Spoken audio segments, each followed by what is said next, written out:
Hey everybody, welcome back. I'm Emily Moyer, and this is a combined Strange Mosaic Cosmic Salon episode. My good friend Niish is with me, and we are going to deep dive into topic of her choice today. But before we do that, let's say hello to Niish, but also I want to talk to Niish about her friend Amy. Oh, excellent. So hello, Emily. Hello, Laura.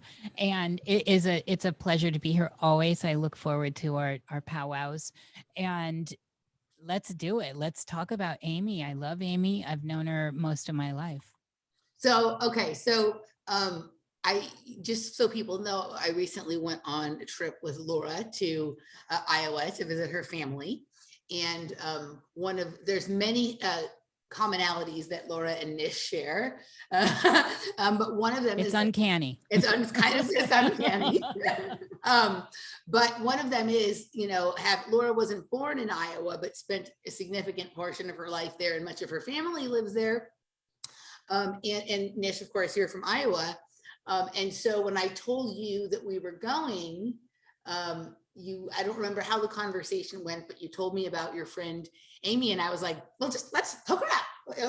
Send me her info. Maybe I'll meet her or whatever, right? Like, I don't usually do that stuff because, like, sometimes those things cannot go well, right? Oh, like, yeah, yes. Like, sometimes, like, okay, like you and I love each other and whatever, but like maybe like, your cup of tea ain't my cup of tea or something like that, right? In some way, right. In some ways. So, but for some reason, I don't know why, like I just said, let's give me your, like exchange information, let's get together. And, I looked her up, and what was interesting is when I looked her up, like her artwork looked familiar to me.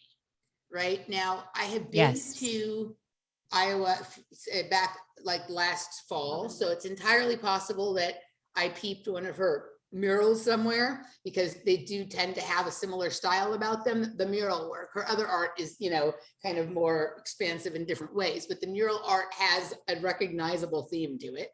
Oh, yeah. Yeah. A Putney work when you see it. Yeah. So it's possible that I peeped it out of the corner of my eye, but I feel more like it kind of reminded me of some wallpaper I had when I was little, right? There was something about it that was kind of similar. Like I had this wallpaper when I was little that was like hand-drawn figures. Oh, right? I love it. Kind of thing. So yeah, like maybe it was more just like a familiarity than it was her exact stuff. So I was like, okay, so this is interesting. So I was reading about her and like, I was intrigued. And then I was also like, oh, but she might be an SJW. Right. And so if there was going to be like an avenue for it to maybe go wrong, it was going to be there. But I'm working on like taking everybody as they show up and making my assessments on people based on what they show me, rather than like what connections I draw based on things they say to what's going on in the larger reality, right? So I'm like, I'm just going to push that aside and just go into it and see and whatnot. And then you hooked us up on text, and from like the first text, I was like, oh, this could be my new best friend, right? Like she was just incredibly verbose and chatty, and like got my concerns about food and this and that and whatever. And, I was like, oh, this is going to be good, right? And so, similar histories with the raves and all this, the alternative, the raves, mind expansion. Yes. Right. So then it was like, okay, well, now I like her. So if this doesn't go well, that'll be even worse. But like, okay, we're going to go. So we go and we meet her at her husband's bike shop. Right. And that was a cool bike shop. Right. But she was smaller than I guess she would be. And like, I don't ever expect. She's my size. We're the same size. Okay. But for some reason, like I always think everyone's going to be so much taller than me, and she wasn't that much taller than me. Right. So, which is unusual. Generally, like I'm usually significantly smaller than the people that I meet. But also like, I'm like, oh, okay, this is like a running theme with Niish. Niish likes like really hyper chicks. Like she's really super hyper chicks that like talk with their hands like Italians or Jews or whatever. Yes. And like are all over the place. And okay. Right now I sort of get it. Right. And so she like, and she did, I don't know what it is, but she has like it's not like a complete, like sort of, it's just an ode to Sandra Bernhardt. I love Sandra Bernhardt. Right. I mean, Sandra Bernhardt got annoying later on, But like there was a time like in the late 80s or early 90s where I really was into Sandra Bernhardt, right? When she was having her little affair with Madonna, that was fantastic. Right. And just her, like, she just, like, I mean, she was just so crass and out there in a truly funny way. Right. Like not in just crass for the sake of being crass. And you know what I mean? Right. No, she was the real deal. And I always thought she was beautiful personally. I was a person in that camp. I like a nose. I would never say that I thought Sandra Bernhardt was beautiful, but she was sexy because she could carry that. Right. She's sexy, but she's kind of monstrous. And I find monstrous beautiful. Well, I don't think Amy was monstrous. Right. But there was a slight resemblance or a slight hint of Sandra Bernhardt. Right. Which like I immediately sort of, oh, that's kind of interesting. But we went to this bar called the Bartender's Handshake. Or Barkeep's Handshake. Was it Bartender's Handshake or Barkeep's Handshake? Bartender's Handshake. Barkeeper's Handshake, right? And it's a bar that I wanted to go to last time I was there, but we didn't get around to it. So I was glad to go. And it was the best bar that I've been to so far in right note on the trip. Yeah, in Des Moines. I've had, right, like I've had some good drinks in Des Moines and whatever, but these are the best drinks that I've had. They were unique and it was fun to be there with her. And that's like her favorite bar to go to. So that was cool. But what I really liked about her was I felt like if you took like whatever the energy or the vibe or the spirit of the feeling of like underground culture in Des Moines was, and you condensed it and compressed it into one person or into like a tinctured drop, right? Like we got to spend an hour and a half or 2 hours or whatever it is, like with her, like everything, like by getting that drop of it, I knew exactly what it was. Right. Yes. It was like sustenance after being around my family. I love my family, but wow, sometimes it can be intense. But like, she just had like, you know, sometimes you can just meet someone and that person could be like the spirit animal for like a particular subculture, right? Or a particular kind of thing, right? And I just was like, okay, this was awesome. This was just like getting a, you know, have you ever seen like those futuristic movies where like we don't eat food anymore, but we'll have like a drop of something that tastes like a cup of coffee or whatever, right? It was like that, right? It was like getting the whole thing condensed into one drop, right? It was like an acid hit or something, right? So it was like we were tripping Amy Putney Koenig, right? But I just loved her. I loved her energy. I loved I just was like, fuck, I'm gonna let it all hang out. I'm gonna ask her anything, you know what I mean? Or kind of just test all my sort of wildest things I might run by somebody when I'm trying to gauge like where they're at and whatever. And she just was with it on every level. We got she liked my ideas about like graffiti and time travel. And she explained like half of her tattoos to me. And like kind of agreed that they were sort of like time travel, like notes kinds of things, or, you know, sort of like, yes. Yeah. Like, right. Like it was just kind of, it was interesting. You know, Jeff asked her some interesting stuff. She was able to play ball with that, you know, like Laura really liked her, even though like she's very much like a different kind of person than Laura is sort of used to being around or whatever. And then afterwards, Laura told her niece, who we had drinks with, and her niece likes the metaphysical shop that's right next door. So has seen the mural on the wall.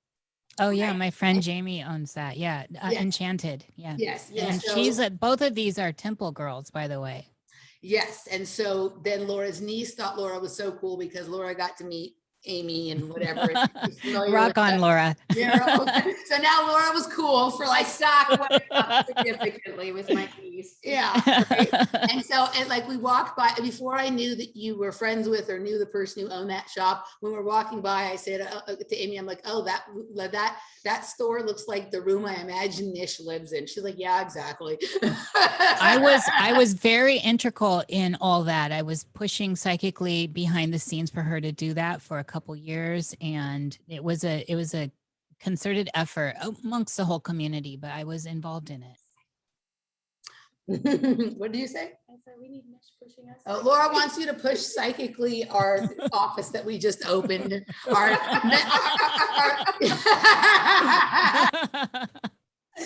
Y'all better watch out because Texas is on my states to move to and live in. Oh, yes, come on y'all better. Although I do like the hill country, and so I want to get up in the country. So so Austin technically is in Hill Country. Yes, I know that. Yeah, Yeah. and so there's, I know all the really cool towns that are, because my guess would be you'd want to be within striking distance of Austin, because there's so many things here you'd really enjoy, but you probably don't want to be in it because it is a liberal swamp. Yeah, I don't want to be in it. I definitely want my own space, and I definitely want an old house. But we can talk about all that later. Yeah, so I can point you to all the cool little burgs and towns and spots and whatnot. And some of them have really interesting history. We just found out the other day that Texas has had like 13 capitals or something like that before Austin. And some of them just for like a few days, right? But one of the things we found out, so I have this friend, Jesse, he's been on the show. And he's been insisting since I met him that there's this connection between Harrisburg, Pennsylvania and Austin. And a connection that is more than just their respective capitals of their states, right? And I was like, okay, yeah, whatever. But we found out the other day that Harrisburg used to be the capital of Texas, right? For something like 29 days in 1825, right? Some weird story, right? From March to April of 1825. There's tons of these little places that have like these very exotic histories about like, you know, governments moving around based on the Mexican cavalry chasing them and how they, you know, all these, like, you'd love some of the little, you know what I mean? The little histories behind these places. And there's actually some unincorporated cities in the Hill Country.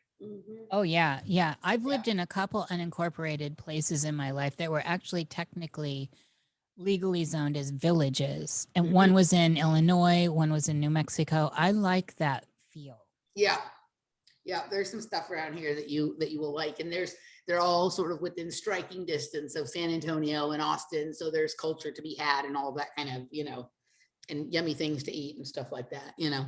So anyhow, so Amy was a big hit with all of us. We all like agreed that was kind of like the highlight of the Des Moines trip was meeting Amy. That was like, yeah, that was our best night because we met her. We had the good drinks at Bartender's Handshake, and then we had the best dinner that night that also had good drinks with it. So that was like, yeah, that was a good night. So where did you eat? We ate at Bubba's. Okay. It's like a Southern place. It was really good. There's good food in Des Moines if you know where to look, for sure. Yeah, it's owned by the same people that own Django. Yeah, I know. I know. Yeah, we've been to Django before. We hadn't been to Bubba before, but that was like our best sort of like night of like food, drink, and entertainment. So she was a big hit, and so I'll be calling her again next time we're in town.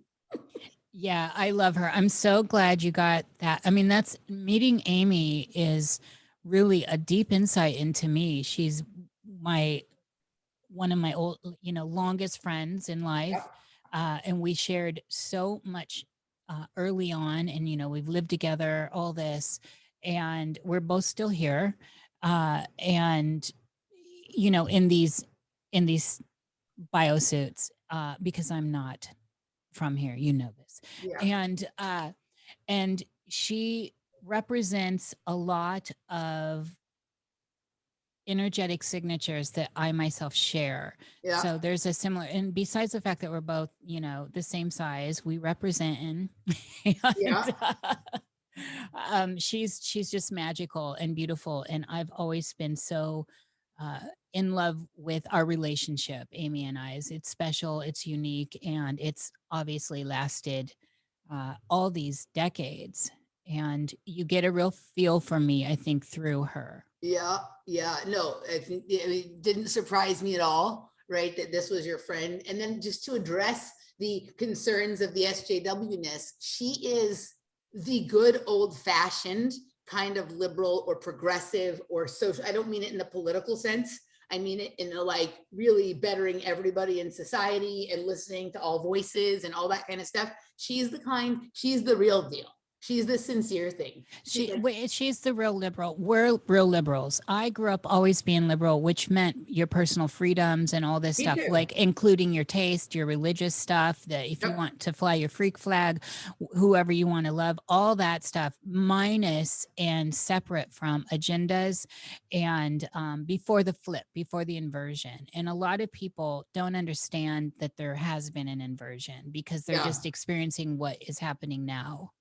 Yeah, right, absolutely, right? Like, I mean, that's the same background that I come from, right? Like that sort of, you know, tradition of like, whatever you want to do, as long as it's not hurting someone else, right? Yeah, right. And like, the weirder, the better. Like, why not? Yes. Like, that's, if nothing else, that's hilarious, right? Or Express yourself, baby. That's it. Yeah. And the more people do that, the more I love it when it's real and true and authentic. And that's what we're seeing in this whole facsimile experience going on, that's not the reality for most of these people.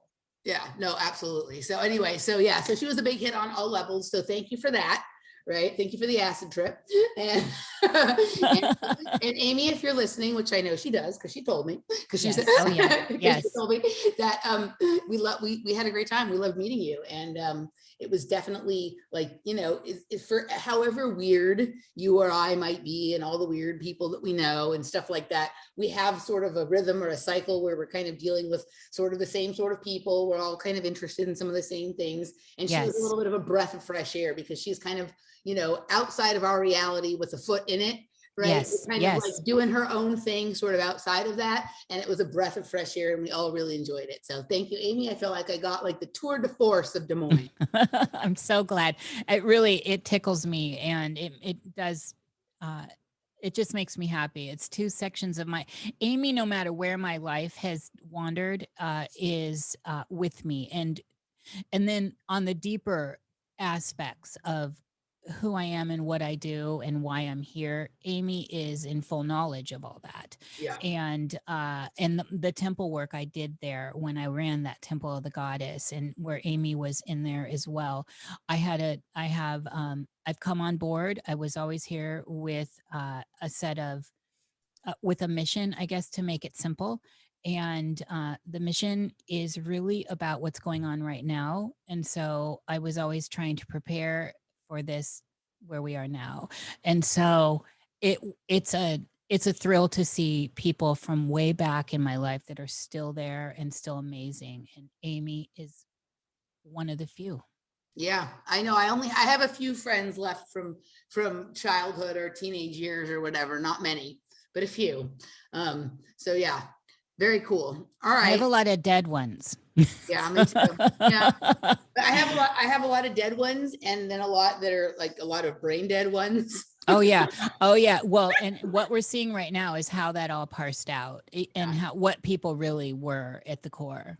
And so that's what's so great about this time period. Yeah.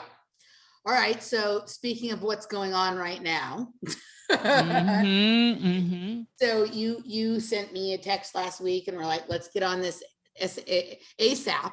And so when I looked, I was a little surprised at first because it wasn't a brand new story, but I understand the sort of fresh feel that you had about it.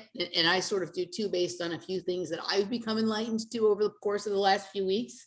And so I'm excited to sort of dig into this with you, and I'm going to let you kind of lead and like lay down the landscape, and then I'll come in and water the garden. How does that sound? It sounds perfect. And so with this, we're going to do some psychic shopkeeping with this that we're moving into this territory of time travel. And I want to first and foremost put down this laurel that no matter what we're experiencing in the outer world, it's as real as you make it. And then that can be a snowball effect, because the more people that buy into narratives, the more gravity a narrative has, whether it's real or not. If we look at the basics here, all of society is, all of society has a lattice work of what we think are our stable building blocks to how this is all functioning and working. And I always try to remind people that a lot of that is based on theories.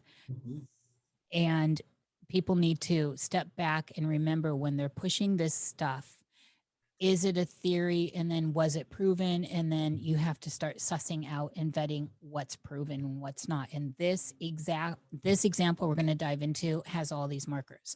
So secondly, and building upon that, is I don't care if this is actually a hoax, a psyop, or not true at all. It does not matter. And once you let go of that, you are free to explore it. And that's where we are. And this is what we do in specific, you and I, we push all that aside so we can actually explore it without feeling any constraints wrapping in on us, because we're looking conceptually. And that's an important factor, because that allows us access into the deeper mysteries here and the synchronicities that tie and bind everything together to make things solid. And so we're letting go of whether it's real or not. We're letting go of the fact that it could, and most probably maybe, a psyop of some sort. Mhm. But the real psyop is the fact that we're talking about it. Everyone's talking about it. So the channel that did the compelling aggregation of videos from Javier in Spain communicating to us in 2021 from 2027, he put it together in a way that makes it more compelling than just looking at one video here and another video there. This is a Spanish speaking person in a Spanish speaking country. And so if you don't know Spanish, there's you have to rely on what people are saying or subtitles, etc. And so moving into that, when we look at something with most or more parts than a single part, we start to get an idea. We start to see something map out a template over our experience of reality at the time. And this is profound. So I want to point out the man who made the video, putting all these together, has millions of followers. I don't remember how many, but I think it's like 2 million or more. It's like 3.5 million. At first I was like, my first thought when I looked at it was, oh, he has 3,047 subscribers. I had to double take too. Right? It has 3,047 subscribers. That's weird because all of his videos have hundreds of thousands of views. So why does he only have 3,000 subscribers? So that was the second thought. The first thought was, oh, he only has 3,047 subscribers. So if I find this video interesting, which I noticed this like at like 5 minutes in, like if I find this video interesting, I can send him a message for an interview and probably get a response, right? And then I noticed, but wait, there's hundreds of thousands and if not millions of views. And then I looked again and I was like, oh, it's 3.47 million, not 3.47 thousand. Yes, it's big, and this is a salient point. And so Javier himself has a couple million followers, and this stuff is being eaten up by the collective right now. And again, it doesn't matter if people are trying to debunk it. It doesn't matter if they're talking psyop. It doesn't matter if they buy into it. They're eating it. They're chewing it. They are thinking about it. People are talking about it. It is in the collective brain right now. It's in the front cortex here. We're analyzing it, but people are allowing themselves the freedom to get into what the analytic mind is not able to touch unless it's synced up. And so that alone is where I am taking us in this ponder. It again doesn't matter. What matters is everyone is talking about it and has been for months, and it's gaining in popularity, which brings us to here, because I was just, is this going to wishy-wash away? No, it's growing. It's growing because people are feeding it. It's succinct with everything going on in the experience we're having with this current field of weird and crazy that we're all observing and part of. And so as we look deeper into this, those are the goggles we're going to use.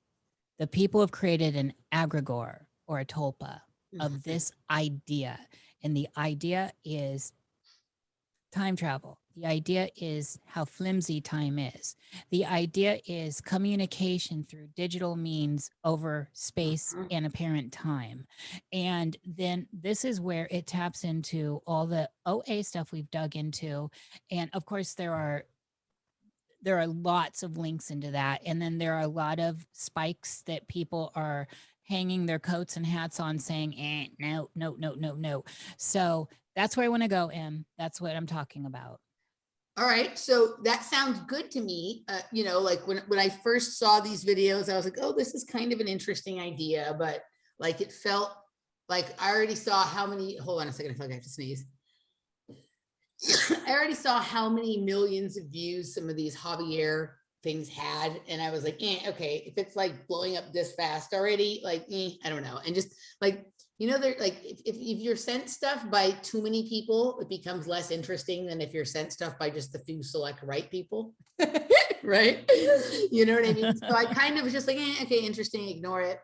But what you just said, all of the things that it brings up, I actually think that like, it's actually more important if it is a psyop, because they don't waste their time doing psyops. There's like never been like an absolutely nothing there psyop that lasted very long, right? Absolutely. And that's where I'm landing with this ultimately when I look at those kinds of points involving this. And I think I have some ideas, and I'm gonna wait until we start digging into all the things that you want to dig in with it first, because I don't want to steal your thunder on some of these things. But I think I have an idea of what the psyop may be to distract from or to like shut down. I think I have an idea. And it's fascinating to me the length and level that they would go to, right, to do that. But it leads us to a space that will circle back to exactly what you just said at the very, very beginning, right? About narratives and about like, you know, sort of things existing to the extent that you believe in them, or that you pay attention to them, or that you hook on to them, right? Yes. And so I think that would be actually the most important psyop to be conducted at the end of the road, when there were no psyops left to conduct to keep the people in the stable, right? So it actually, like, as frustrating and depressing sometimes as it is for people like us, like, why aren't the people getting it or waking up or whatever? Like, there's actually some like degree of hope in a psyop like this, right? That like this could only be the final card. Right, on a certain level, yeah, right? What this particular psyop could be distracting from is something so phenomenal that, like, you know, none of the things we actually spend a lot of time worrying about would matter. Yes, absolutely.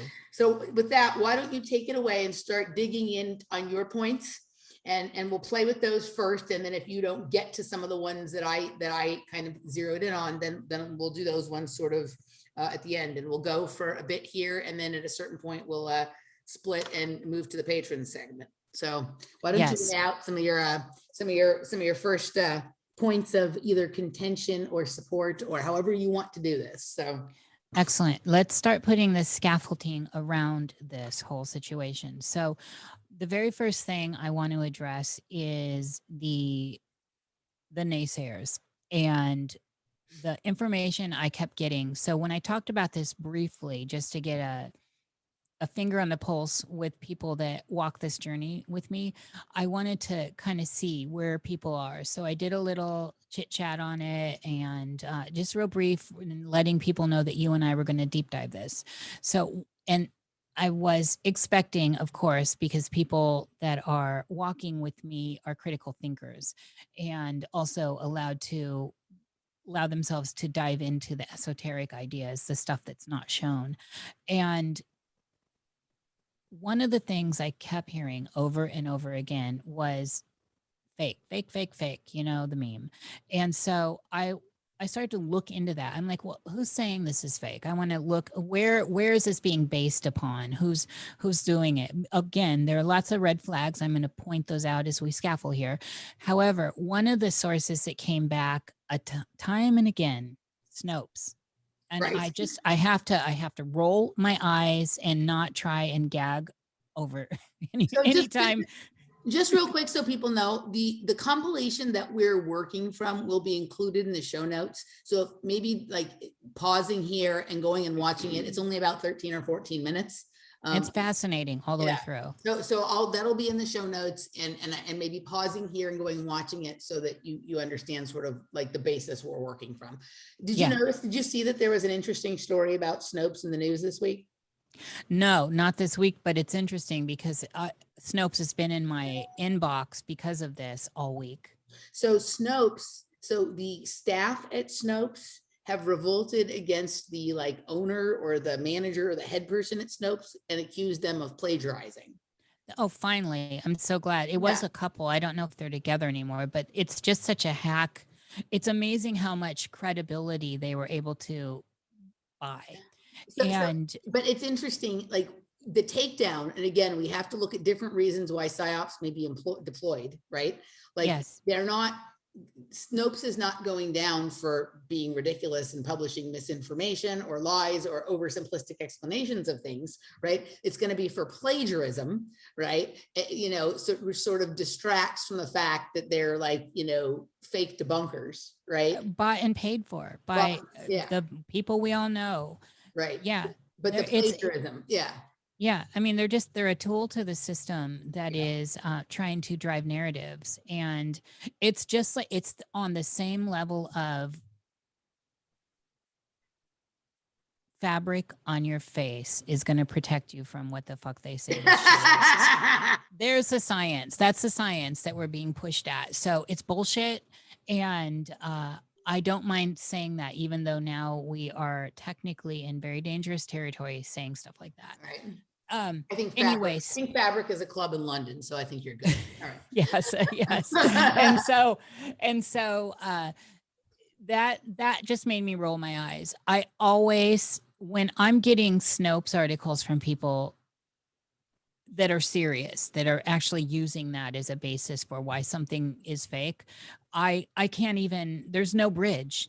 There's no fucking bridge. If that is actually your evidence, then there's no bridge to me there. It's you need to back up with some real actual substantial evidence, and not the bought and paid for narrative that we're all being forced into. So that alone gave me a big idea here that they are really onto this and pushing it as fake. So it's getting this rebel taboo side for it to really access the alternative folks. And so we need to consider that as the target interest with this psyop that's being unfolded. And so, in my opinion, however, even if it's a psyop, I am not saying it's not real. In fact, I think ultimately, the way I understand time and space, it's absolutely real. But that's a different story. And I guess a lot of times you just have to know me in person to understand how deeply willing I am to go. My presence backs that up, I think. And I think people that know me in person would vouch for that. So there's that. And it's a big deal. And to me, that elevated it into a new space in our collective conscience and started to attract all kinds of shadowy energy around it. So I'm not going to go any further into that. I think you have points probably later for that, and we'll allow that to bloom there. So now I want to go into a couple of the things that when I first watched were red flags for me. And when I was just seeing little clips and then looking at the totality of what he presented, everywhere in these videos, the world is normalized, except for there are no people and no animals. So lawns are taken care of, power's on, waterfalls are on. In a couple videos, there might be more. There are running cars, but no people. A lot of places are just open. This is all suspicious. It was like, well, what? This is very interesting. And then he has, in a couple scenes, he has keys where he gets into like the police department and stuff like that. And you see him using a key to get into the outer gate. And so that's another red flag. I'm gonna break these down here in a second. And that one was one that at first, I knee jerked with all of this stuff. Then I think the final point I'm going to lay on with this being not real, or people saying, well, wait a minute, this is very strange, is that he never shows his face. So you always see he's very shadowy. Mhm. And although he does show his paperwork, because what makes some of this interesting is the viewership he has, he's interacting with them. So they're saying, you know, go to this place at this time. You know, there's no way, it's always got people, and he goes and he does it, and there's timestamps on everything. And it's just he's going everywhere. And so I had also suggested, and I heard when I made the suggestion, then I heard that these suggestions were made. But remember, he's got millions of people interacting with them, and I only have a few hundred, and it gets complicated. So it's like I can understand if messages get missed. However, one of my thoughts was, well, just on surface level, go meet people at the same time and same place from your perspective trans-dimensional locations, and see what we can see from different cameras, right? Like, how does that play out? How is it paradoxical? What is going on? And then there are other videos where he's placing stuff for people to find. He gives the coordinates, and they find it, and they go there, and there's all this. So there's this back and forth with, is it believable? Is it not? The another thing that came to me that I thought was interesting is a lot of CGI companies now, you can interact with them. So if you're a prospective client, you can say, please throw me up a template of Paris right now and let me put on the Oculus Rift and wander through. And oh, and by the way, I don't want anyone in there. And so the graphics are really advanced. We know this from deep fakes and all this stuff. The graphics are very, very advanced now. And you can basically program what you want, a la Second Life. And so there's all this. Now I want to go into looking at a couple of these aspects. If Javier were really intent on throwing the wool over everyone's eyes, and something that would be so he's coming from this as a fake, right? He's creating a narrative that he's trying to push for whatever reasons. Why would he put anything in that would be questionable? And the very first thing that was questionable to a lot of people was the keys. Where does he get these keys? How does he get these keys? Like, where did he access the keys? And for me, this is a simple thing. If you're actually creating, that is like cutting a clip out of a video is so easy. And so it's shown intentionally. So we have to remember that if he was really faking on that level, that information wouldn't be available to us. So there's something there that deepens the illusion of this experience. So that's one. Now, another thing is interesting to me in this as well is when we're starting to look at the world is on. Everything's on. The grass is mowed. The sprinklers are on. Lights are on. It's not like dilapidated or dystopic or anything like that. It's not apocalyptic in any way. Yeah. It's not I Am Legend. And so that's very compelling. And for me, that actually deepened where I went with this. That now is how I experience landscapes when I'm traveling. And so that is solely what caught my attention, as this is more than what we know it is. So I'm laying that out there just as a journeyman myself. And then the shadowy aspect is very intriguing with him. Now, y'all know how I am. So I find that intriguing. I'm not sure how dangerous his world is or what he's processing, if this is the true he's trying to present. It's very eerie. It's very scary. And remember, this is only a snapshot of his little jungle, right there in Spain. And so we don't know what's going on in the rest of all this world that he's in 2027, alleged. So there's that. And I wanted to also look at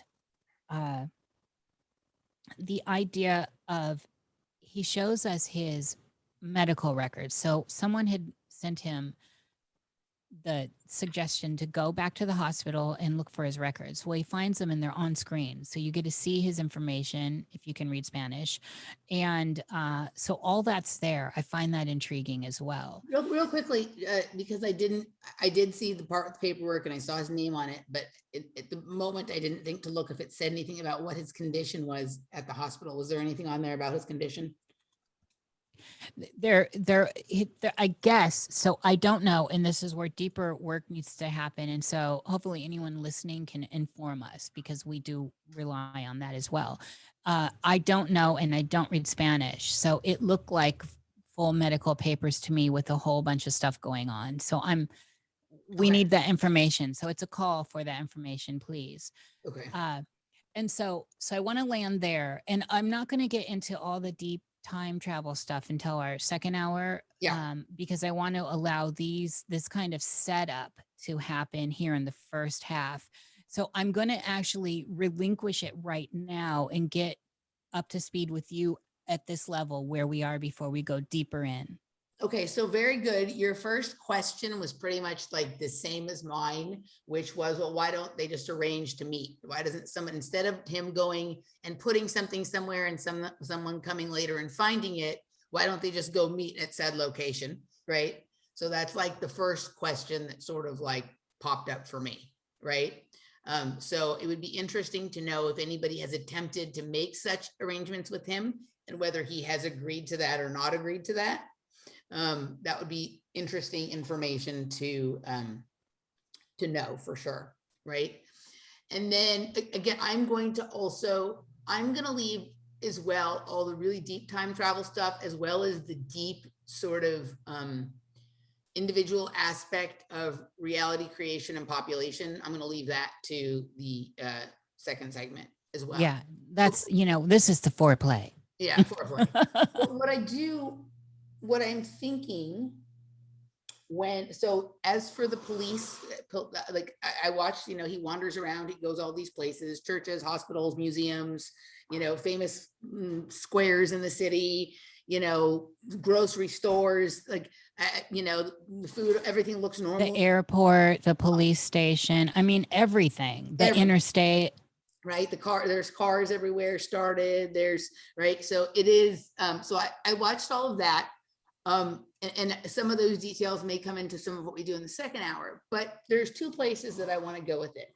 And would you rather me go into what you brought up about CGI and landscaping first? Yeah, so for this first hour and for this, let's play on some of this outer world debunking stuff.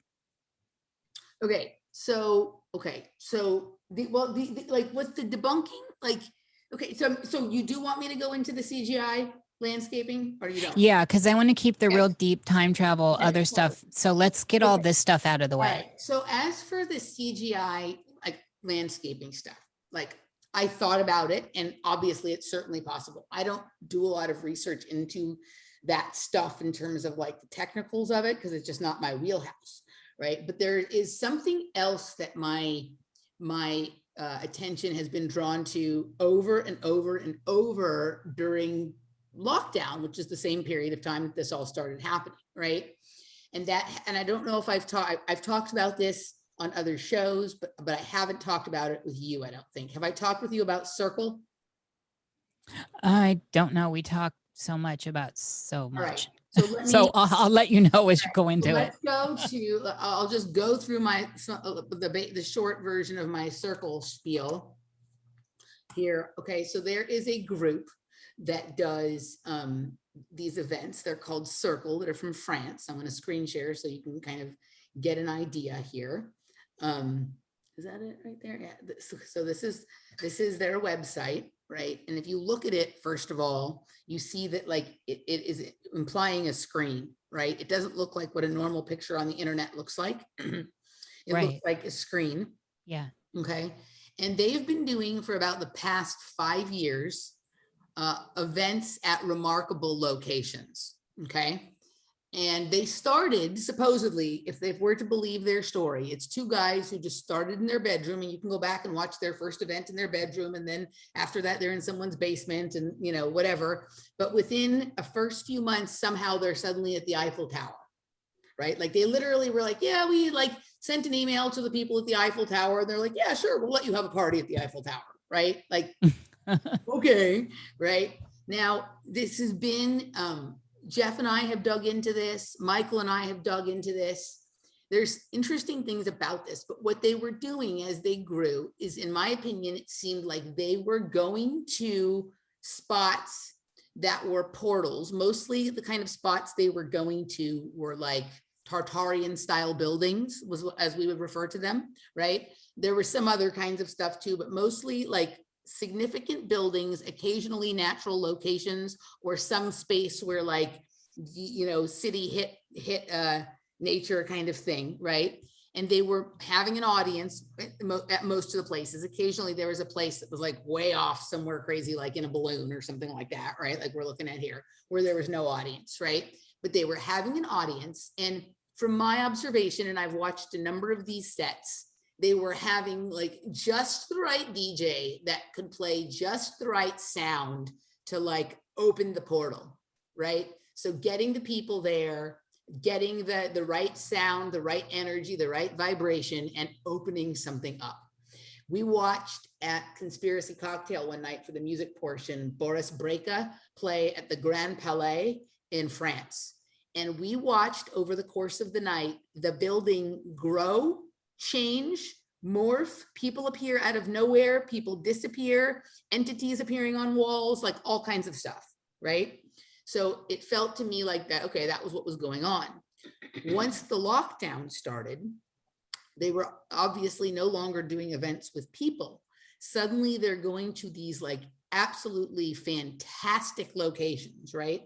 Like fantastic locations, some of them, and doing these like panoramic view sets. But the style of music that they were doing with them, for the most part, has changed. Like they were doing a lot of more like the kind of music I like pretty hard sounding techno, you know, some different stuff, but like stuff with like really a lot of energy. And then all of a sudden they're at all these crazy natural settings, right? And doing more like vocal sounding like electronic music, or atmospheric style techno, or melodic, or things like that, and maybe like a more commercial edge than they had never really been doing a lot with a lot of commercial artists. And suddenly in my mind, it was like much more commercial, right? But if you really dig into it, and I started following them on you know, YouTube and Facebook and stuff like that, they would be very clear. They would announce their events, and they would be very clear to announce that there would be no audience allowed. So don't even try to approach the location. Well, right now, they don't stream their stuff live. They pre-record it, right? So This is interesting. So if you, why would you announce it if you didn't want people to come? Right? Why would you announce Yeah. you were doing a show Yeah. if you didn't, if you were worried about people approaching, right? Unless the show's not actually there. Unless if people went there, what they would, so you basically like letting people know that there'll be law enforcement and you can't approach the place. You don't want people to go, because if they actually went, they'd see that you weren't there. That they would see that this whole thing was like being orchestrated from like a CGI or an Oculus Rift kind of standpoint. Now, what's interesting is there is one way to watch the shows live as they happen. You know what that is? Oculus. Yes, of course. Right? So I was Talk about a portal. So I started thinking about, you know, that as like, okay, like these events, like this transitional period is to start marking out this idea of like, you know, obviously travel's probably never going to be the same, at least not for in any real soon, right? So like people are going to have to experience other parts of the world in different ways, right? And for now, this people would be comfortable with the idea, well, somebody went there and shot this and I get to watch it. And if I put it in my Oculus Rift, I feel like I'm there. But I don't think people are yet at the place where they're comfortable with the idea that nobody's there, we just think we are, right? Like I don't know that people are quite comfortable with that. And you can see this in everything else. We just experienced an Olympics with no spectators, right?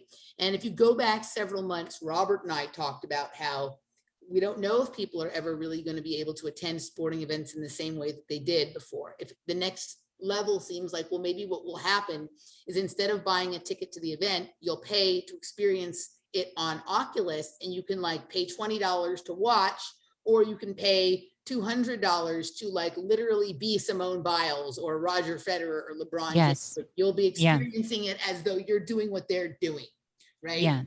And Or like multiples. There's a whole scale there. all So sorts you, of stuff, yeah. right? All sorts of stuff. So one of the things that's interesting, and I'll have to see if they've updated this. So they have tons of videos that they've done, right? So this is their YouTube channel, and they've gone to all of these locations, and notice how many of the locations show reflection also as an other world kind of thing, or interesting, just very interesting scapes, right? But if you look over the course of the you'll see what I'm talking about. So this is going from this one just this past week, which I listened to over the weekend, is phenomenal, but working its way back. And I haven't liked everything they've done this year because I don't really like so much atmospheric and melodic stuff, but working its way back.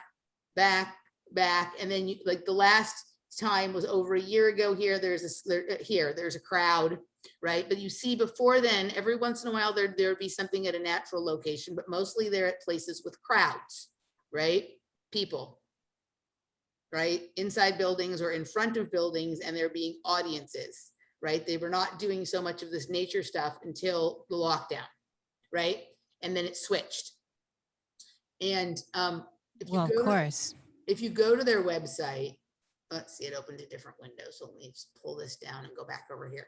They also were supposed to have a festival, right? Now let's see. So, okay. So originally they were supposed to have a festival in 2020, right? And then 2021, and now it says 2022. So they have updated it. So let's go through and see. So their experience is cashless, right? But if you go down, look at what look at this. So everything they do has this grid over it. If you go back to see how there's a grid like graph paper, right? And they're showing their layout as if it's like a spaceship or an airplane, right? Oh yeah, yeah. Okay, if you go to their YouTube channel, let's go back for a second to their videos real fast, just so I can give you let's go back to their YouTube channel for 1 second and go to their community page. When they make posts of a lot of these things, look, it's there too. See the graph, the grid, the atlas over it? Oh yeah, I'm seeing lots. All right, look, that one too. Right? There's like that one. They see it? Oh yeah. Okay. Oh yeah. Okay, so they're implying coordinates and zeroing in on places. And one of the other things I noticed as I watched from afar is sometimes they'd be in one location on one side of the world, and then like 2 days later be on another location, another side of the world, and then back to like close to where the first location was. It doesn't make any logical sense. Like one would imagine if you're doing events and not having a crowd anymore, so not able to charge in the same way, and they stream their events for free, right? That you like consider budget and how you moved about the world, and like you do all the places you're going to do on one continent before moving to the next and whatever, right? But they were literally in India, then in Los Angeles, and then back to India, right? It's like, how does that make any sense unless A, they're not going, or B, they're portaling, right? Because they went from like, I forget what the name of the place in India was. Let's see. They went from a place in India to the very next place they went was to Griffith Park in Los Angeles, right? Where is it? Their place they were in India. So, Are they French? yes. Okay, I was just trying to get that. They went from this place in India. I think that's what they went from this place. So they went from this place in India next to Los Angeles at Griffith Observatory, Yes. right? And then the very next place they went to was like in Nepal. So it doesn't make any sense, right? Well, maybe not on the surface. Right. It makes sense to them, right? But like it wouldn't make any logical sense financially, right? Or like logistically, right? Okay, so back to their website. Okay, so we're at the event, right? And let's see.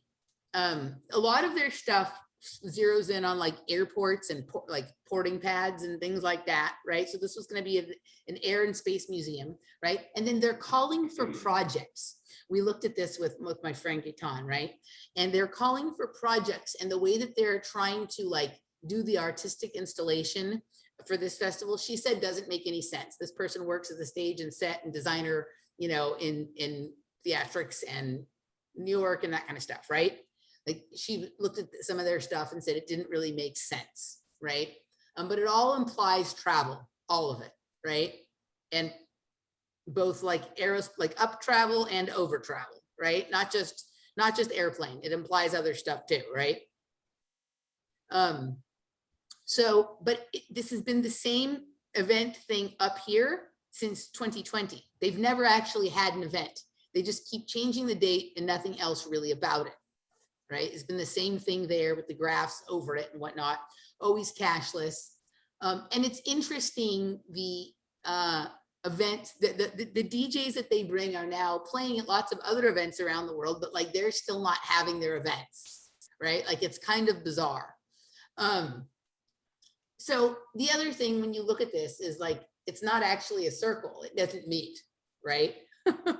Yeah, that's very intriguing. And of course the other lines in there. The other lines as well. And of course, what this looks like largely is the inverse of a Q, which we've gone down that rabbit hole before, right? But what it also looks like is, I don't know if you followed all the Weinstein nonsense. They're from your neck of the woods, right? But the logo that the Unity 2020 campaign, so Unity 2020 campaign, they had that, the Weinsteins were trying to push. Let me see, it's getting harder and harder to find their logo as it falls further and further from people's memories. But they basically had the same, I can't find it now, it's in previous videos that I have done. Try logo. Unity 2020 campaign logo. Let's see. So there is like a software kind of thing or some sort of like AI. This thing here is like a technology thing, but I think that may have something to do with it. Okay. But let me see if I can. Cube. Yeah. Can't find. Yeah. It's like let me just try one more way of looking for it. It's in previous videos. Unity 2020 campaign would be good if I spelled correctly. Let's see if I can get it based on that. Nope. Okay, let me just go Brett Weinstein because he was the one pushing it. So let me see if that helps us find it. It's crazy that, okay, here it is right here. Look. Oh, wow. Yes. Okay. So yes. That Unity, so we had that. And then there's this software, whatever this is, that is seeming to be something about gaming, real-time gaming is this Unity software stuff. Well, the Y is, I mean, that alone, we could go on. I could go on and on about these two symbols, but the Y is a wishbone. The Y is a crossroad. The Y is divergent paths, timelines from one. There's a lot. And of course, they're using that to create the circle. And it's interesting that they're using the circle in square because these are magical components to grimoire magic. The circle, square, and triangle, which constitute the axiom of Maria, and big deal, very big deal. And they're using two. It'd be interesting if they throw a triangle in. So anyway, so when we are seeing, when you're bringing up about CGI and him going to all of these locations, it made me think of Cercle, right? And I've done several shows where I have talked about this group Cercle. I think there's something else going on here. And I think this is going to be the first event where people will attend from their own homes, but somehow feel like they are in a room dancing with other people near them.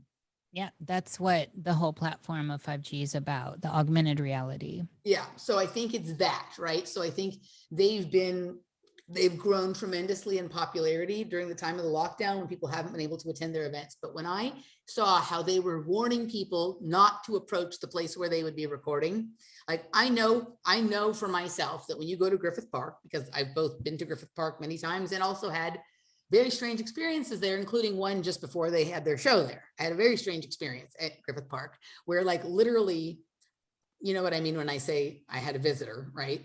Yes. I had a visitor that basically came up it was like he had been sent there, your point is to go to the girl who's wearing this, make sure you touch her and make sure she touches this object and then leave, right? Yes, yes. One of those experiences, right? But it's very easy to cordon off Griffith Park and make it inaccessible to anybody. You don't have to make an announcement about that. That top area where the observatory is, right? There's several places before that where you could very easily block it off and just put a security guard there. Oh, People yeah. aren't gonna be able to do that unless somebody can scale an entire mountain, which, like, if you don't announce the thing, nobody's gonna know what's going on there. So why would somebody do it? Right. And since you Right. pre-record it, you don't, you know what I mean? Like, I think even when they supposedly live stream it, it's a pre-recorded live stream, right? It's like premiering your thing on YouTube. I don't think. Right. And that's a big thing. People aren't understanding that a lot of times live is not live. Right. And even if it's just lagged.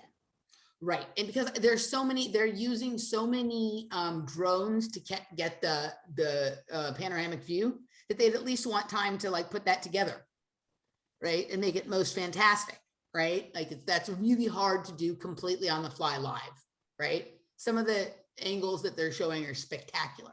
Now I'm leaving room for the fact that they may be using Starlink in this or satellites or all kinds of things to get some of these images and angles, but even still, right? Even like, even the shittiest editing job takes a few extra minutes, right? Kind of thing. So that's what whenever I look at any of the Javier videos of him wandering around Valencia, I think of Cercle, right?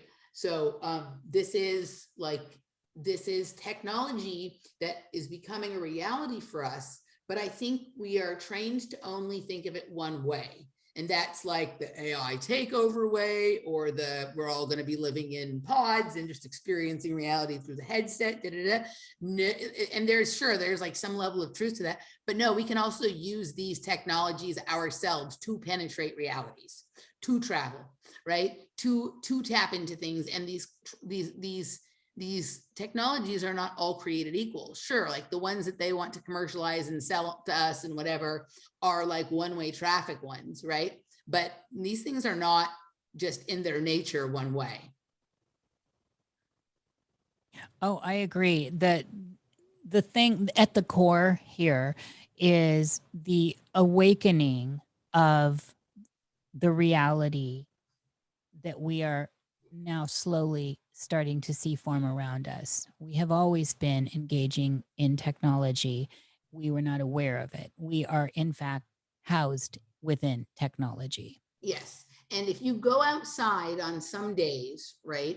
If you go outside on some days, you see the sky looks more like this than like other days where it looks clear, like you're not looking at a screen. There's a constant haze. I mean, I call that look hazy.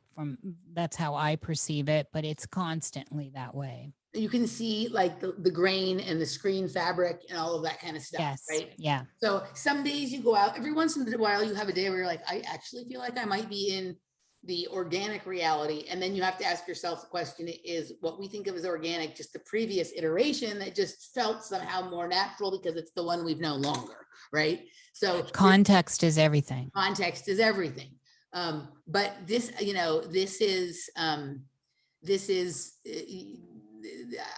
I could probably spend all of my time researching Cercle and digging into the locations and the artists that they chose and why, and the time of day and the coordinates and what other significant things were happening the day of which events, and an interesting picture would start to formulate, right? But like, how many rabbit holes can we go down? So that was my, that's kind of my contribution to the like sort of CGI gaming reality aspect of this, on this level anyway. And then the other thing I wanted to sort of push into here in the public section was the hospital, right? So didn't his story, he went to the hospital, he found his papers, but didn't his story also originate as he woke up in the hospital? Yes, which is bang on with Resident Evil's first movie. Okay, so I haven't seen Resident Evil. That's a Milla Jovovich thing, right? The delicious Milla, yes. Yeah. But the franchise is very interesting and very selective in what they showed, of course. But that's how this whole thing launched, is through her waking up in a hospital alone. Okay, so is Resident Evil, other than just that Milla Jovovich is in both of them, is there a connection between Resident Evil and The Fifth Element? Because I have seen The Fifth Element, and I find The Fifth Element to be very significant. And I find Bruce Willis to be very significant in how reality is playing out. And so are the two movies connected in some way other than their star, or they aren't? Well, okay, first of all, there are many Resident Evils. They now closed the franchise. And there is a connection, but that's another day. There is definitely a big connection between the two. And I think it's one that I haven't seen a lot of people make, but it's very obvious when you start diving into it. Totally, right? Like, I mean, I think either with Jeff or with Michael or at Conspiracy Cocktail, like we've made that leap, even though I haven't seen the Resident Evil. People have brought it up before when I talk about Fifth Element. But well, you got to tie in. We could just do a show on Milla. Okay. Milla is very, very significant in the outer realm, and I could go on and on about it. But she has done some the fourth kind, Milla, and then the one about the vampires, ultraviolet with modern tech and all that. This stuff is all tied in. Milla has been one of the gatekeepers to this new world. Okay, so let's put a pin in that and let's plan on maybe doing that as the next thing you and I do together is I'd sort love of to. dive Yeah. into that connection and a deeper look at her, because I remember as a very young person being taken with her, right? Oh yeah, I remember most when I people first have been. saw her on the Teen Magazine or whatever, like one of those, when she Yeah. was 14, right? And just like, I think other than like the obvious super famous models like Christy Brinkley or, whatever, she was like the first like other model I kind of was, super aware of, right? Because of her extreme androgyny. She pushed Extreme- it into a new territory. Extreme androgyny, and then also just some unique characteristics about her, like the extremity of her widow's peak, the extremity of the teeth that look like fangs. Yes. Oh yeah. Right. Mhm. And then like a banging body, but a banging body that, had some androgynous aspects to it. And 100%. Her body is 100% androgynous. Her hands, everything, Yeah. everything about her is this new world. yeah, I'm just So- putting it out. And she's one of the people responsible for bringing us to where we are here. That's another show. It'll be juicy. And I also energetically and by last name, for some reason, it's just coming to me and I'm like feeling they generate the resonance of same is Novak Djokovic. The Oh tennis yeah. player. Yes. Yeah. Yes. There is a resonance there that I think we need to dig into a little bit. So we'll bookmark that part. But what I want to say about the hospital is a couple of things, right? So early on in the lockdown, whatever, right? Remember it was like, oh, the hospitals are overflowing, but everybody who went to a hospital found an empty hospital. Right? Remember that? Oh yeah. Right. That's yes. So we, like in all of our shows and groups and chats and blah, blah, blah, and different things that we did, like the topic coming up of like, well, maybe like they just need the hospitals empty because something is going on at the hospitals, right? And remember in OA, the building that like they were able to establish the connections between the dimensions, right? And actually connect and find each other was in a hospital.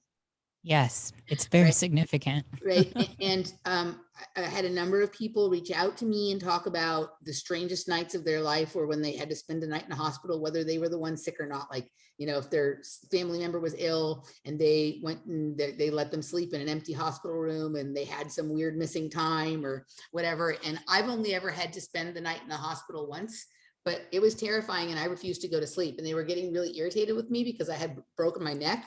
Right. And I refused to lay down in the bed. I was sitting up in the bed. Like I was terrified. I don't know why. I was 16. Like I can't tell you that like, oh, something happened. But I felt like if I went to sleep, right, I knew that they were coming and checking because when you have a head injury, they're checking for concussion. Right. But they were going to wake me up every hour or whatever. But I would not lay down. Hospitals are processing centers. They are in tandem with crematoriums. Yeah. And a whole bunch. We could do a whole show on that. They are not what people think they are, and they are housed by people that are not what people think they are. And then there are all the commoners and normals that are in there. It's a big deal. There's a lot going on. There's a lot going. The only other place that is like a hospital is an airport. Skilled nursing facilities and nursing homes. Yeah, but those are kind of hospitals, right? Sort of things. But like they're very strange. right? The way station. I get what you're saying though. It's way stations. The way station, right? There's people coming and going, right? So it would seem like, okay, did they need the hospital empty because there's people going to arrive, right?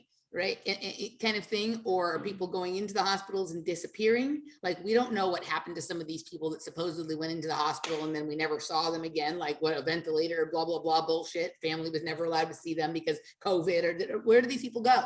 Where do they really go? In these, in the big hospitals in the world over, the big ones, the important ones are all structured very strategically, and the spots are not without deep thought for what is under the ground right there.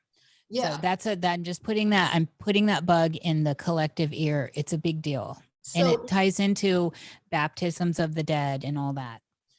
Yeah, so we don't remember all the temporary hospitals that were put up and but they never used, or supposedly never used, right? Remember, right? Those are like staging centers. Yeah, absolutely. Right. So all that kind of stuff. But even like we would drive by hospitals and there was like no cars in the parking lot, nothing. Right? It was like abandoned places, and right from our view. Right. And this is where the Javier stuff ties in. Right. So yes, absolutely. Right. But there was definitely something going on with hospitals during that point. So my question is, I wonder if Javier woke up in the hospital, like if he had gone to the hospital with COVID, right? Like if he had gone to the hospital, because he wasn't feeling well, right? Or whatnot, because it's obviously happened during this period of time. Right. And there's so much right here and just that statement to unwrap. But yeah, I just, for the sake of clarity, as far as moving on. Yeah. Yes. And COVID is definitely a key player in this next experience of reality. Right. And so, of course, there was also like ID, covert identity, right? Like there's all sorts of ways you can play with these words, right? Like, all sorts of stuff like that. But we've, the hospitals are definitely funny places. So the fact that that's where, and again, I didn't know with the Resident Evil, but the fact that that's where this story emerges from, right? I mean, think about it. Like, let's just say for the sake of discussion, that some penetration between realities happened, right? And yes, the place where the crossovers were the most, or the soft spots, or the something were the most obvious, whether this was intentional and controlled or happened outside of what the plan was or whatever, were these places. And so suddenly you have a situation, right? So you say a thing that will keep people away from those places, right? Whether you're right, or only draw select people towards those places, right? And if you're the one that gets drawn towards that place, then you're going into whatever. I mean, it's a very there's so many things that could have been done with that. And the other thing that I think people fail to understand is that a lot of the quote unquote symptoms of the virus, I think, match up with the symptoms of when you've been traveling. Yes, absolutely. And like, I've had days where like, I feel so strange. It's like, am I coming down with it? And it passes pretty quickly. Right. But I'm, I don't know where I stand in the experience, like compared to certain people, but I think compared to your average Joe, a more experienced traveler. So my body is able to level out the change in pressure and the atomization and the mind radiation processing stuff much faster than the average person would be able to. And so within a few hours, I feel fine. But you probably too. How many times over the last year and a half have you been like, "Ooh, I feel a little funny," but within a few hours, you're fine? Oh, it's a good friend of mine, that feeling. So, all right. So like, let's hear kind of your response to some of the stuff that I just said about that. And then we can kind of wind down the well, I super love that you brought in the hospital aspect, and we have to, it is of the utmost significance here. This is where Javier's story starts. This is where it starts. And this is the narrative that pushes forward. And immediately one is brought into ideas that have been seeded to us through the arts. And I Am Legend comes to mind, Resident Evil. There's a certain sense here that we are now plugging and playing certain narratives that are making the suspension of disbelief for people pushing into this Javier stuff more possible, because we have these ideas and images of what can happen. And I don't want to leave out 12 Monkeys, the series. It's very significant. And when we're talking about time travel, we can never leave that out. It was incredible. They really did it right. And there's so much there. And like everything else here, these are puzzle pieces. These are pearls that become a necklace. And so that's how we have to function. And so honing in at the beginning, the hospital, the way station, the limbo, if you will, where people come to be born and die. And all the big hospitals have the morgue attached to them. And there's usually some sort of underground aquifer or water system going on. And this is significant. And this is very important when we're talking about bending our idea of what time is.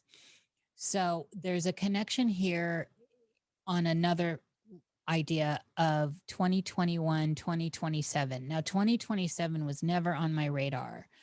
2026 is, the Masons have a whole bunch of stuff going on with 2026. And it's nice to see some of that leaking finally. I'm not saying anything regarding that group of people other than they have some stuff that's related to that. Bless their hearts. And so, I want to look at the liminality of what happens in these places where people are dying and are being born. This sets itself up for an idea of timelessness. And so Javier brings us this idea, just like Resident Evil, waking up from some sort of sleep in a hospital. And the room he was in looked strikingly similar to the one Milla's in, where it's got an observational aspect to it. That's it's too coincidental for me to overlook it. It's just checkmarked. So so all 12 Monkeys is also Bruce Willis. What was that other movie we watched that I did a show with? Well, 12 Monkeys, the movie, and the series are worlds apart. And if you have not seen the series, you are missing out. The series is incredible. And so in the movie, the Brad Pitt character is, in the series, a woman named Jennifer Goines, and she is incredible. And her character is anomalous in the seeding of stories. So she is kind of like a Q character from the Star Trek world. Yeah. And you have to pay close attention. She's a prime, and we got that from the movie, and it's in the writing as well. But they take it to a whole different level because they did it over seasons. I don't know, 3 or 4 seasons. And they allow, the time is there to breathe through that narrative. So I always prefer series to movies for that very reason. You're going to trip on this one. This one's really incredible. I'm surprised you didn't see it. But I do want to say that Bruce Willis keeps popping up over and over. He's tied into all of this. He's one of the gatekeepers. Yeah, like Milla. What is the name of that movie that we watched where the people were living in pods? Surrogates. Yeah. Right. So we watched that recently. I mean, he and we watched Looper, and then I had the strange interaction many years ago with Bruce Willis, and where he talked to me about the moon. And of course, many years before that, I had had the encounter with Sybil Shepherd, and of course they were on Moonlighting together. There's all these Yes, weird, like, connections, yes. right? That for me personally, right? And of course I'm a moon child, just all sorts of weird shit. But yes. Well, and he married Demi Moore, and don't underestimate her role here as going seated into the 80s Brat Pack. Very important. She was pushed forward intentionally. Her role has been well played. So when I met him, including the recent fashion show during the lockdown, I think it was Fendi, where they're all in cages, and she's the one who starts off the fashion show. It is significant, and remember, she's a big player. That's interesting. One of the things when I met Bruce Willis, he talked to me about the moon, right? And he told me that I reminded him of his ex-wife.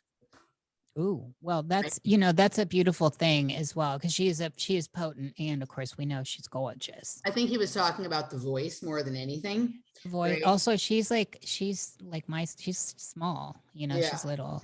She's not at your height, but there's something. You do have I can see that a lot. I can actually see that. She's not a passive woman either. No, the more I examine this scenario, it was scripted or coded, the meeting and the exchange of words, right? Which I didn't understand then because it was 20 years ago, But see, that's why people with this new stuff that's coming online, everyone's realizing that we were always in this, and why people need to question and redefine what they think of as organic. Yeah. I just want to show you this real fast. Obviously, some of this is obvious, but just so we can see, because symbology matters in all of this. So here's the symbol for hospital, right? These are the symbols for hospital. These are the symbols for Templar's cross, right? You can get in on this one here. And the Malta cross too. Right, and then you have the 4-lobe shape that I always go on and on about yes. Be connected to time travel, where I first noticed it, that the Templar's cross was the inverse of the 4-lobe shape was here. Mm-hmm. And it's also significant, and you can see it in this. This is this 4-lobe shape, and the circles around it is how you draw a Masonic floor. And my guess would be that if you can, anywhere you can draw a Masonic floor, you can create a reality around you, is my guess is about how that works. But if you think about how many of the secret societies sponsor hospitals, you have like Shriners and all that kind of shit. Oh yeah, yes. Right. So we don't often think about hospitals as places where secret society and Masonic activity go on. We think about it as places where all sorts of other stuff goes on, right? But no, it's where everything goes on. All the programming, all of the testing, all this stuff, these things are connected underground. This is a big deal. And it's funny how few people get it. And one of the things I love, and I notice it mostly with old timers, is the distrust of these places, because especially old timers, when we had family practitioners that actually would come to your house and stuff, when we had real doctors in the past that actually cared for our families, that's different. When this whole system came online, and it's an interesting system to start looking at the dates and all that, that's another show, but we need to go there. So I've always been, since a kid, not any interest in going to the doctor or the hospital for any reason. There's been times when even the animal hospital and shit like that, right? Oh, they're the same. Yes. People or animals that I love dearly are sitting in a hospital suffering, and I should be there with them. And everything in me is like, don't go there, don't go there, don't go there, don't go there. Right. And I remember my dad was in the hospital, and I can't tell you the amount of dope I had to take to force myself to go there. I know. It's terrible. Right? I had to live in there with my mom a few times, literally 3 months during the end. And I slept. I wouldn't leave her because, well, for reasons, but it's significant, and people need to understand it. And that's why the old timers are people like you and I that get that ping. Yeah. Well, it's because this is the old timers know instinctively. They may not have the language, but they know. And a lot of times you hear them, this is where you go to die. And that's very, very true thing. But not only die, be enslaved and all kinds of stuff.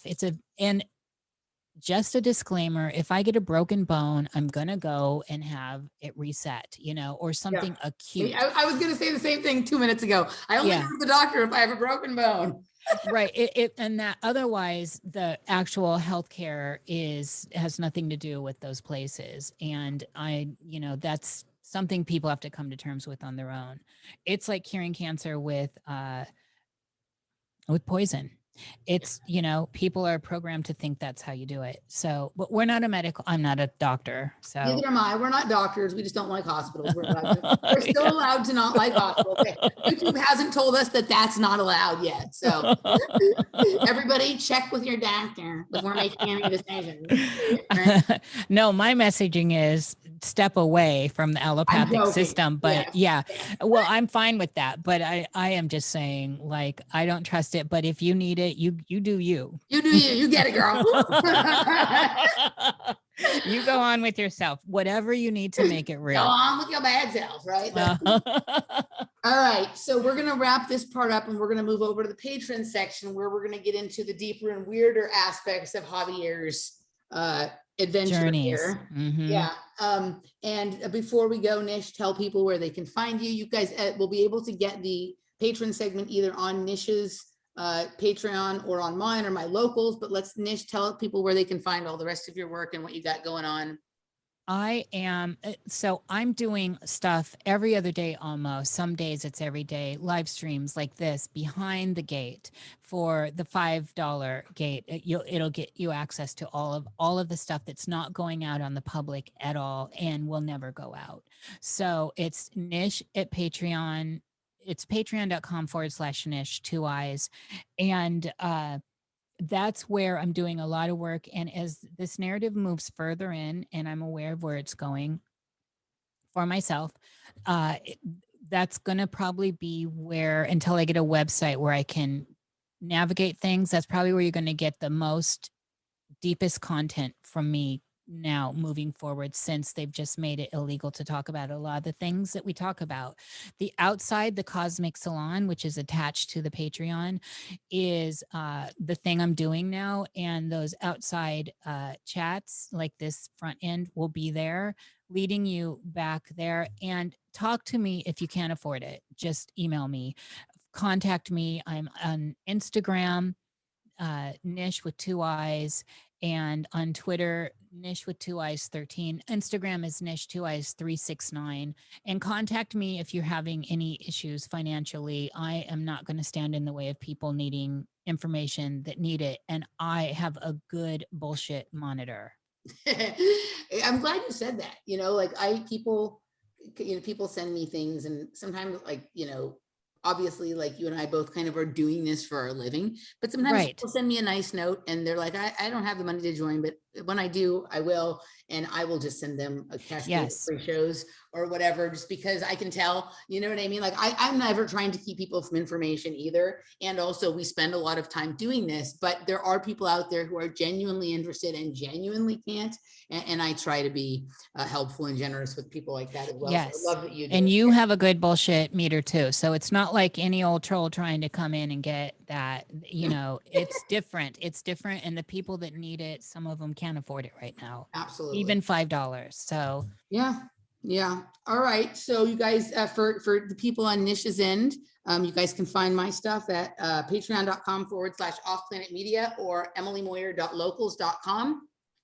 And I also have a website, it's emilycmoyer.com. And you can find me always with Niish on a very regular basis, because we seem to have endless things to talk about. I look forward. Hey girl, hey. Right. I look forward to when we get to do it with an old fashioned, right? That will happen. Right? Especially if I move close. If you move close, I mean, you can come do a scope out. You can come visit and scope things out. I'll take you on a tour. And we can, I'm kind of like sussing out it's important where all the good whiskey drinks are. I mean, I great cocktails too, but it's important to know where, like when you're in a certain mood, this is where I want to go. Absolutely. I'll have it all worked out. All right, guys, we will see you on the other side. Be back in a few. Bye-bye.